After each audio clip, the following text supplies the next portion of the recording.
जय हिंद दोस्तों। हमने कल स्टार्ट किया था भारतीय अर्थव्यवस्था। अर्थव्यवस्था क्या होता है? अर्थव्यवस्था के कितने प्रकार हैं? अर्थव्यवस्था के 3 प्रकार हैं। एक है पूंजीवादी अर्थव्यवस्था, दूसरी है राज्य अर्थव्यवस्था, तीसरी है मिश्रित अर्थव्यवस्था। हमने पूंजीवादी अर्थव्यवस्था और मिश्रित अर्थव्यवस्था पे बात कर लिया था। आज हम बात करने वाले हैं राज्य अर्थव्यवस्था। राज्य अर्थव्यवस्था के बाद हम स्टार्ट करेंगे अर्थव्यवस्था में राज्य की भूमिका क्या है। तो स्टार्ट करते हैं राज्य अर्थव्यवस्था। अर्थव्यवस्था के इस प्रारूप का पहली बार सिद्धांत जर्मन दार्शनिक कार्ल मार्क्स ने 1818 से 1883 तक थे, जो एक व्यवस्था के तौर पर पहली बार 1917 की बोल्शेविक क्रांति के बाद सोवियत संघ में नजर आई। कौन सी अर्थव्यवस्था? राज्य अर्थव्यवस्था। सोवियत संघ को हम यूएसएसआर कह सकते हैं, इंग्लिश में यूएसएसआर। सोवियत संघ में नजर आई और इसका आदर्श रूप चीन 1949 में सामने आया। राज्य अर्थव्यवस्था की 2 अलग अलग शैली नजर आती हैं। सोवियत संघ की जो अर्थव्यवस्था है उसे हम समाजवादी अर्थव्यवस्था कहते हैं। सोवियत संघ की जो अर्थव्यवस्था है उसे समाजवादी अर्थव्यवस्था कहते हैं। समाजवादी अर्थव्यवस्था कहते हैं। यूएसएसआर या पहले ये यूएसएसआर जो आज हम रूस के नाम से जानते हैं, रशिया पहले यूएसएसआर था। यूएसएसआर में कई देश आते थे, या कोल्ड वॉर खत्म होने के बाद यूएसएसआर टूट गया था। कोल्ड वॉर किनके बीच हुआ था? यूएसएसआर और यूएसए के बीच होता था कोल्ड वॉर, या 1991 में समाप्त हो गया। तब यह यूएसएसआर में रसिया टूट गया। तो ये आगे देखते हैं।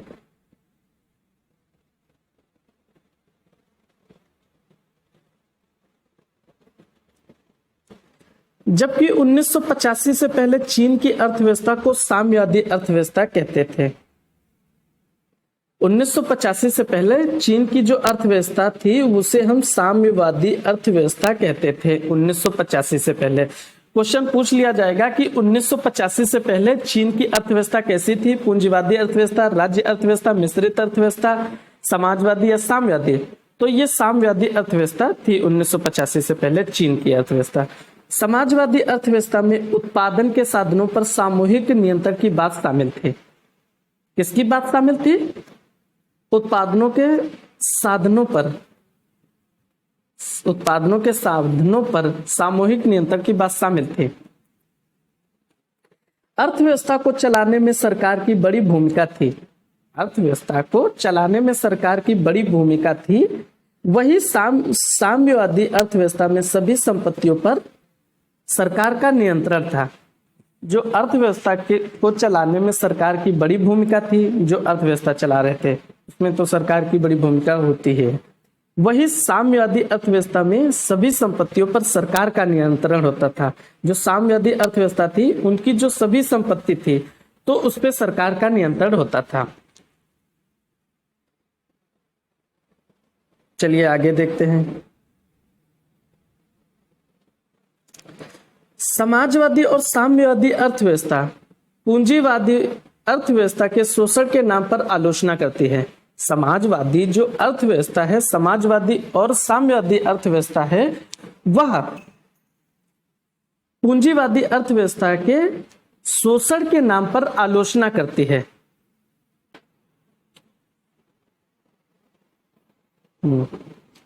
भारत 1991 से पहले मिश्रित अर्थव्यवस्था का देश था और 1991 के बाद भी इसकी अर्थव्यवस्था मिश्रित अर्थव्यवस्था थी। लेकिन सरकार और बाजार की अर्थव्यवस्था में हिस्सेदारी बदल गई। सरकार और बाजार की अर्थव्यवस्था में सरकार और बाजार की अर्थव्यवस्था में हिस्सेदारी बदल गई। आने वाले समय में सामाजिक, आर्थिक, राजनीतिक कारकों में बदलाव होने पर भारत अपनी अर्थव्यवस्था में जरूरत के मुताबिक बदलाव कर सकता था। भारत जो था 1991 के पहले भी मिश्रित अर्थव्यवस्था थी और 1991 के बाद या कोल्ड वॉर खत्म होने के बाद भी भारत की अर्थव्यवस्था मिश्रित अर्थव्यवस्था के रूप में जाने जाते हैं। आइए देखते हैं अर्थव्यवस्था में राज्य की भूमिका। अर्थव्यवस्था में राज्य की भूमिका, रोल ऑफ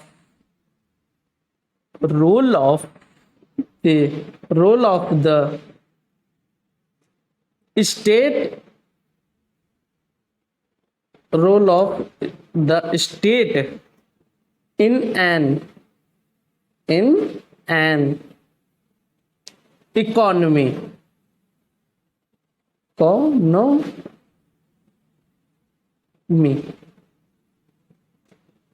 क्या है? Role of the state in an economy, अर्थव्यवस्था में राज्य की भूमिका। आइए देखते हैं अर्थव्यवस्था में राज्य की भूमिका किस तरह होती है। अर्थव्यवस्था को संगठित करने के लिए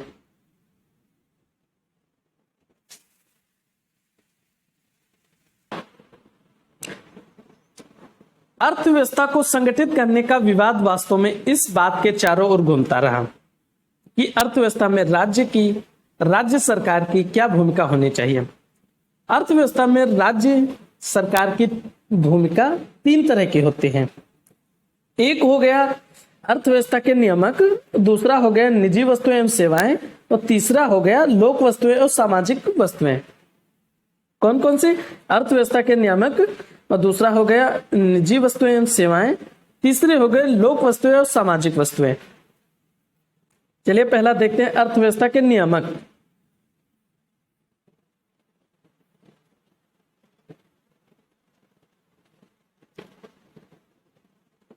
नियामक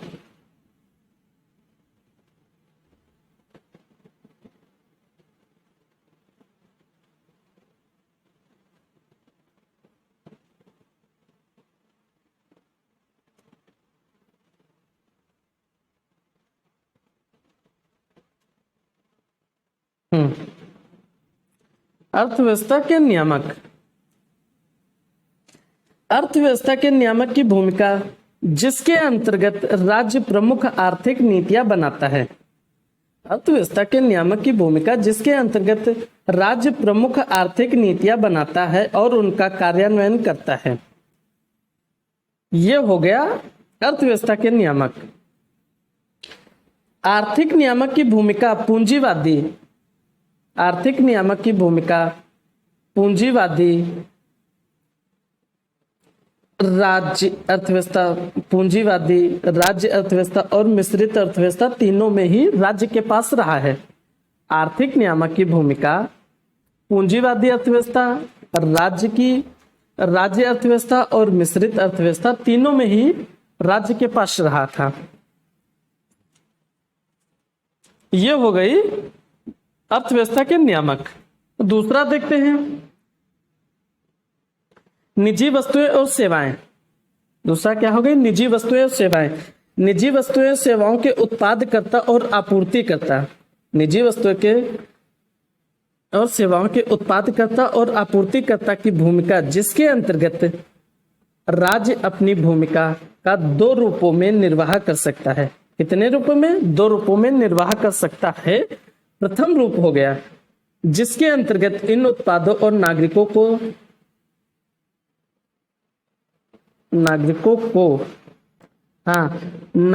को तक बिना किसी मूल्य की आपूर्ति की जाती है।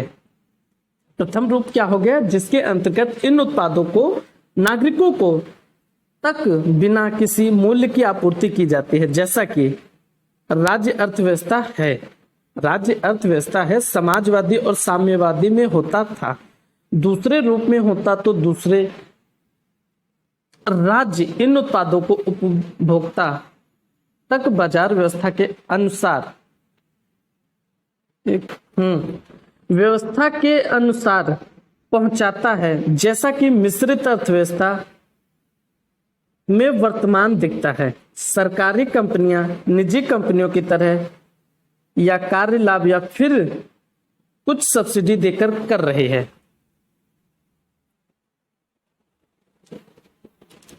चलिए फिर से देखते हैं। निजी वस्तुएं और सेवाओं के उत्पादकर्ता और आपूर्तिकर्ता की भूमिका, जिसके अंतर्गत राज्य अपनी भूमिका का दो रूपों में निर्वाह कर सकता है। क्या कर सकता है? दो रूपों में निर्वाह कर सकता है। प्रथम रूप जिसके अंतर्गत इन उत्पादों की नागरिकों को तक किसी मूल्य की आपूर्ति की जाती है, जैसा कि राज्य अर्थव्यवस्था है। समाजवादी और साम्यवादी में होता है तो दूसरे रूप में होता, तथा दूसरे राज्य इन उत्पादों को उपभोक्ता तक बाजार व्यवस्था के अनुसार पहुंचाता, जैसा कि मिश्रित अर्थव्यवस्था में वर्तमान में दिखता है। सरकारी निजी कंपनियों की तरह कार्य लाभ या फिर कुछ सब्सिडी देकर कर रही है। फिर आता है लोक वस्तुएं, सामाजिक वस्तुएं। लोग नहीं, लोक है।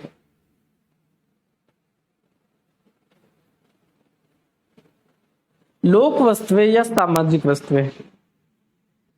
आपूर्तिकर्ता की भूमिका, जिसके अंतर्गत स्वास्थ्य शिक्षा, आपूर्ति की भूमिका जिसके अंतर्गत स्वास्थ्य शिक्षा, आवास, सामाजिक सुरक्षा इत्यादि सुविधाओं का जनता को सरकार द्वारा बिना किसी भुगतान का पहुंचाया जाता है और इनका भुगतान पूरी अध्यक्षता सरकार करती है।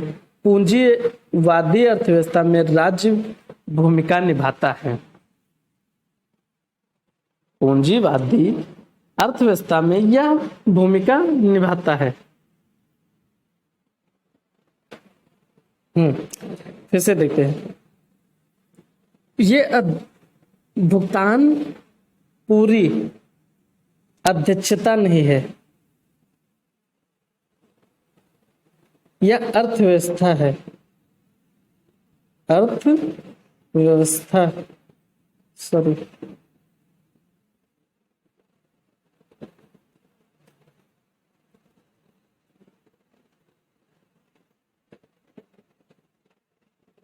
अर्थव्यवस्था है। अर्थव्यवस्था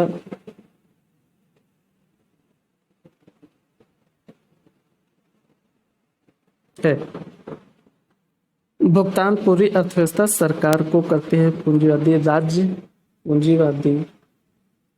अर्थव्यवस्था भी राज्य यह भूमिका नहीं निभाता है। हाँ, आपूर्तिकर्ता की भूमिका, जिसके अंतर्गत स्वास्थ्य शिक्षा, आवास, सामाजिक सुरक्षा इत्यादि सुविधाओं का जनता को सरकार द्वारा बिना किसी भुगतान का पहुंचाया जाता है। इनका भुगतान पूरी अर्थव्यवस्था सरकार करती है। इनका जो भुगतान है, जो स्वास्थ्य शिक्षा आवास का जो भुगतान है, वह पूरी अर्थव्यवस्था राज्य सरकार करती है, ना कि पूंजीवादी अर्थव्यवस्था में राज्य यह नहीं भूमिका निभाता है। पूंजीवादी अर्थव्यवस्था में यह भूमिका नहीं निभाती है। ये लोक वस्तुएं, सामाजिक वस्तुएं हो गई। जिस अर्थव्यवस्था में दोनों भूमिकाएं कौन कौन सी हो गई?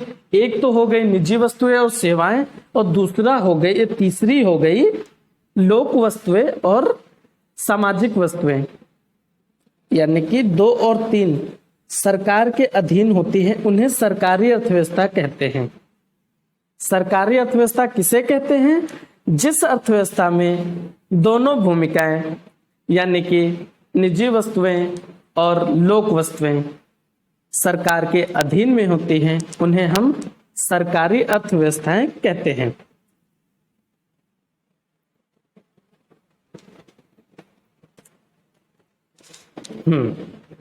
समाजवादी और दूसरी साम्यवादी। समाजवादी अर्थव्यवस्था में श्रम सरकार के अधीन नहीं होता है, लेकिन उनका शोषण सरकार नहीं कर सकती है।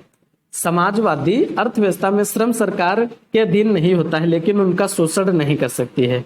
जबकि साम्यवादी कम्युनिस्ट पार्टी अर्थव्यवस्था में श्रम सरकार के अधीन होता है। इन दोनों अर्थव्यवस्थाओं का कोई बाजार नहीं है।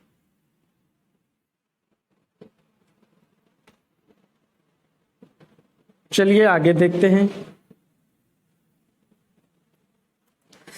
जिस व्यवस्था में दोनों भूमिकाएं दो और तीन अभी क्या बताया था, लोक वस्तुएं और निजी वस्तुएं, दो और तीन की जिम्मेदारी निजी क्षेत्र को मिलती है, दो तीन की जिम्मेदारी निजी क्षेत्र को मिलती है, उसे पूंजीवादी अर्थव्यवस्था भी कहते हैं। देखिए, विश्व बैंक की रिपोर्ट के अनुसार 1999 वर्ल्ड बैंक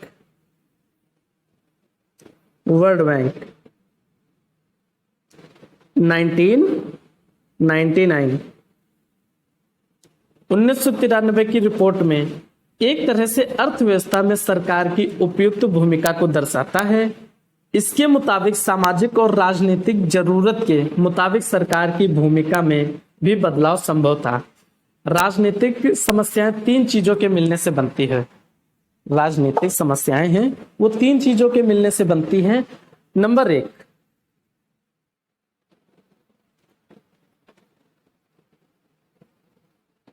आर्थिक निपुणता।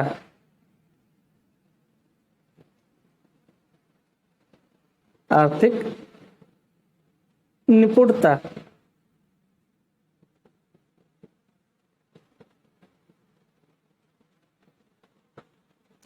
दूसरी कौन सी होगी? सामाजिक न्याय।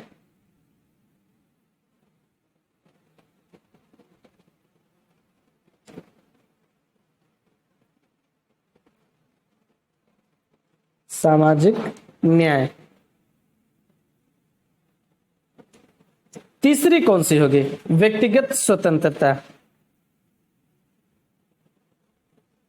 व्यक्तिगत स्वतंत्रता।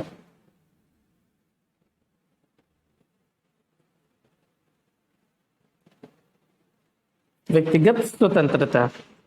ये राजनीतिक समस्याएं हो गई। चलिए आगे देखते हैं। वाशिंगटन सहमति क्या है? वाशिंगटन सहमति। चलिए देख, वाशिंगटन सहमति शब्दावली। वाशिंगटन सहमति शब्दावली अमेरिकी अर्थशास्त्री जॉन विलियमसन द्वारा 1989 में प्रयुक्त की गई। कौन सी सहमति? वाशिंगटन सहमति 1989 में प्रयुक्त की गई थी। कौन किया था? जॉन विलियमसन ने किया था। उन्होंने तत्कालीन लातिन अमेरिकी देशों के लिए नीतिगत सुधार सुझाव पर वाशिंगटन स्थिति अंतर्राष्ट्रीय मुद्रा कोष यानी कि IMF अंतर्राष्ट्रीय मुद्रा कोष, जिसे हम शॉर्ट में IMF international monetary fund IMF तथा विश्व बैंक और वर्ल्ड बैंक जैसी समस्याओं की भी सहमति थी और वह देशों को संकट से उबारने के लिए जरूरी मानते थे। कौन सी? वाशिंगटन सहमति।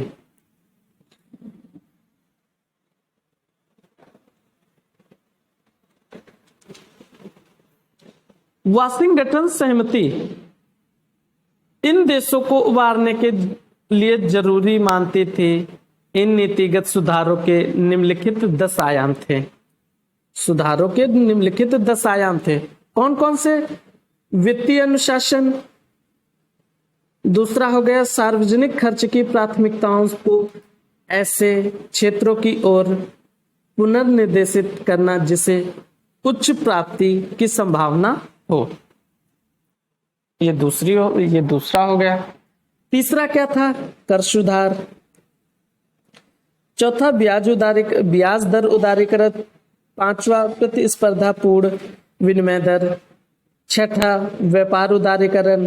सातवां प्रत्यक्ष विदेशी निवेश के अंतः प्रवाह का उदारीकरण। आठवां निजीकरण। नवा विनियमन प्रवेश एवं विकास में बाधाओं को दूर करने के अर्थ में। और 10वां संपत्ति अधिकारों की रक्षा। संपत्ति अधिकारों की रक्षा। फिर हम पढ़ेंगे अर्थव्यवस्था के क्षेत्र। अर्थव्यवस्था के क्षेत्र कितने होते हैं? 3 तरह के होते हैं। एक होता है प्राथमिक क्षेत्र, दूसरा होता है द्वितीयक क्षेत्र और तीसरा होता है तृतीयक क्षेत्र। आइए देखते हैं सबका विस्तार में।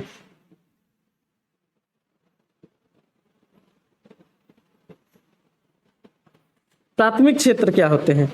अर्थव्यवस्था का वह क्षेत्र जो प्राकृतिक संसाधनों को कच्चे तौर पर प्राप्त किया जाता है उन्हें प्राथमिक क्षेत्र कहते हैं। प्राथमिक क्षेत्र कहते हैं। अर्थव्यवस्था का वह क्षेत्र जो प्राकृतिक संसाधनों को कच्चे तौर पर प्राप्त किया जाता है उसे हम प्राथमिक अर्थव्यवस्था कहते हैं। जैसे हम मान लेते हैं मछली,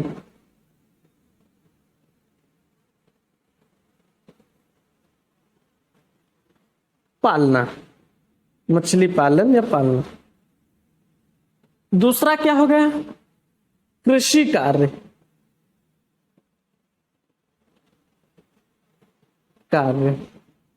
कृषि करना, कृषि कार्य या कृषि करना और उत्खनन करना, ये सब प्राथमिक क्षेत्र में आ जाते हैं। फिर दूसरा है द्वितीयक क्षेत्र। द्वितीयक क्षेत्र क्या होता है? अर्थव्यवस्था का वह क्षेत्र जो प्राथमिक क्षेत्र के उत्पादों को अपनी गतिविधियों में कच्चे माल की तरह या हम प्राथमिक क्षेत्र की तरह उपयोग करता है, द्वितीयक क्षेत्र के कहलाता है। अर्थव्यवस्था का वह क्षेत्र जो प्राथमिक क्षेत्र के उत्पादों को अपनी गतिविधियों को कच्चे माल की तरह उपयोग करता है उसे हम द्वितीयक क्षेत्र कहते हैं। जैसे मान लेते हैं बिस्किट हो गया,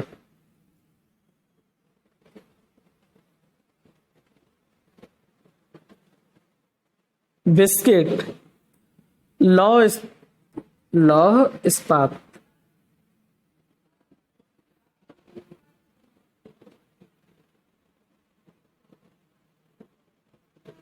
ये सब द्वितीयक क्षेत्र में आते हैं। फिर आता है तीसरा तृतीयक क्षेत्र। तृतीयक क्षेत्र किसे कहते हैं?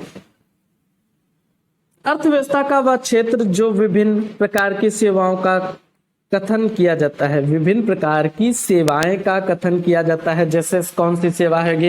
एजुकेशन सेवा हो गई, बैंकिंग सेवा हो गई, बीमा सेवाएं हो गई, चिकित्सा पर्यटन हो गया। ये सब तृतीयक क्षेत्र में आते हैं, तृतीय क्षेत्र में आते हैं।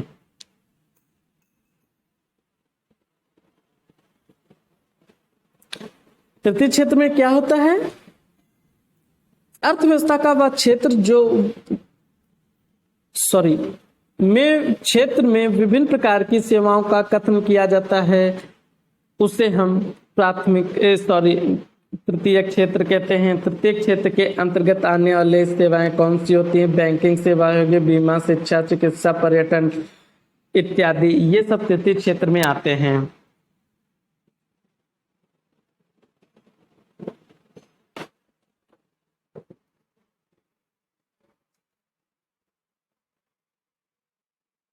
आज के लिए बस इतना ही।